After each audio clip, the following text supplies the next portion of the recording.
Ek sit vandag hier net buitekant 'n hospitaal nadat ek vroeër vir 'n doktersafspraak hier binne was.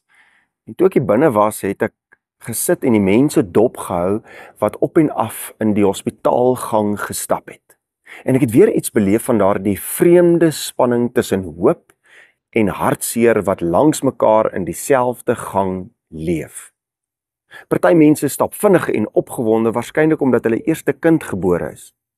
Ander mense stap stadig met rooi gehuilde oë omdat hulle sopas slegte nuus ontvang het.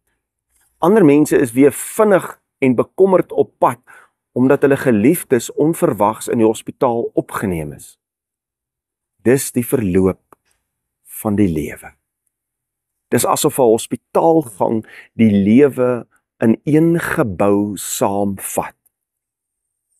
Die woorde, alles gaan reg wees, en ons het alles probeer, word slegs meters uit mekaar gefluister. Dis die verloop van die lewe. Prediker 3 sê mos, as 'n tyd om gebore te word, 'n tyd om te sterwe, 'n tyd om te lag, 'n tyd om te huil, 'n tyd om af te breek, 'n tyd om op te bou. Dis die verloop van die lewe, dis nie teenstrydighede nie. Nee, dit is hoe die lewe met jou gebeur as mens hier op aarde. Ek en jy is gelowiges, kan slegs maar huil saam met die wat huil sonder om moed te verloor.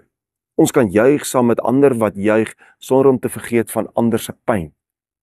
Hoekom? Want ons God is mos God Immanuel, God met ons, God by ons. En die beste voorbeeld wat ons hiervan het is Jesus Christus, want hy weet wat dit beteken om mens te wees. Om mens te wees beteken om te kan voel. Hy huil dan saam met Lazarus se familie oor sy afsterwe, alhoewel hy weet hy gaan hom nou wakker maak. Hy weet wat dit is om emosies te kan ervaar in alle omstandighede. As jy volgende keer dalk weer in 'n hospitaalgang staan, haal vir 'n oomblik diep asem en beleef die lewe in sy volle kleur. Die diep rou wat daar is en ook die oorweldigende vreugde.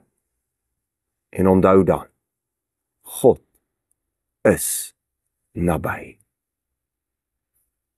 Mag jy God se teenwoordigheid in watter seisoen jy ook al is in jou lewe op hierdie stadium ervaar.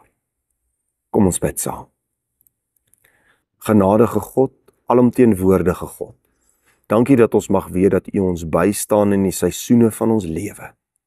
Ons wil vra, Here, dat U ons sal help as gelowiges om ander ook te help en te ondersteun in tye van hartseer, en dat ons saam met ander ook kan juig in seisoene van geluk en vreugde. Maar Here, dankie dat ons mag weet dat geloof ons help om ons nie vas te kyk in die een of die ander nie, maar dat ons sal besef in al die tye is U teenwoordig. God naby. Ons bid dit in Jesus Christus se naam alleen. Immanuel. Amen. Dankie dat jy vandag weer ingeskakel het by die kerk aanlyn. Indien dit vir jou moontlik is, jy weet al, deel hierdie evangelie met ander. Dalk is daar dalk net iemand wat op hierdie stadium in so 'n seisoen is waar hy alleen voel. En hy het net nodig om te weet, God is naby. Tot 'n volgende keer.